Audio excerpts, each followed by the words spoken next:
ছাদে যায় একটু পানি দিয়ে শিখাছে, দেরি হয়ে গেছে। ছেলেকে রেডি করে নিয়ে যাব। ছেলের আজকে মডেল টেস্ট পরীক্ষা হবে 5-এর, বৃত্তি পরীক্ষা দেবে। এটার উপরে ভিত্তি করবে, এটা যদি ভালো করে তাহলে বৃত্তি পরীক্ষা দেওয়ার পথ সুগম হবে। রেডি হচ্ছে। বড় ছেলের পরীক্ষা, বড় ছেলের জামাকাপড় এদিকে রেডি করছি। কাল তিরিং তিরিং করে এদিক দৌড়ায় ওদিক দৌড়ায়, আমি সব রেডি করতেছি কালকে থেকে।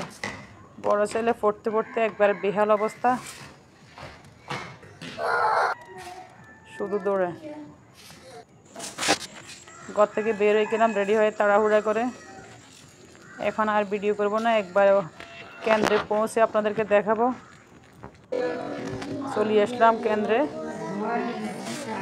ম্যাডাম কত কিছু শিখিয়ে দিচ্ছে। এটা হচ্ছে আমার ছেলে, আরও সামনের ছেলেটা অনেক ভালো। ম্যাডাম অনেক কিছু শিখিয়ে দিচ্ছে, যেহেতু আর এভাবে মডেল টেস্ট দিয়ে নাই। অনেকটা বৃত্তি পরীক্ষা যেরকম হয় সেরকমই পরীক্ষা হবে। আমাদের স্কুল থেকে 12 জন অংশগ্রহণ করছে। এটা হলো ওর প্রিয় ম্যাডাম। আমার ছেলে কী যেন ওইদিকে দেখতেছে কাইতে কাইতে। আমাদের হেড ম্যাডাম আসছে, সহকারী হেড ম্যাডাম আসছে। ওর হলো সব আপা, সবাই ওকে আসলে অনেক ভালোবাসে। ওই যে নাদিয়া আসছে এদিকে।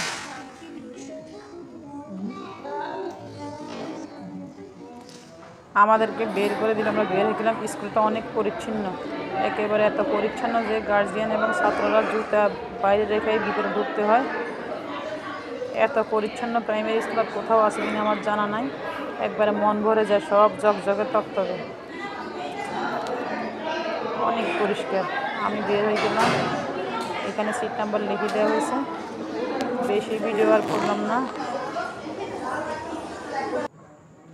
3টা-4টা বাজে গেছে, বাসায় আসলাম একবারে খুবই টায়ার্ড।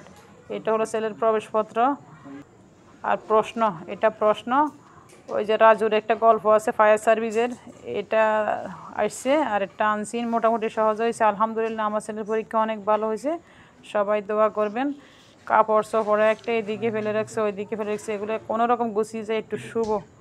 ওই দেখছেন খুনসুটি করতেছে, এগুলো একদিকে রাখি, একটু ঘুমাবো। আল্লাহ হাফেজ, সবাই ভালো থাকবেন।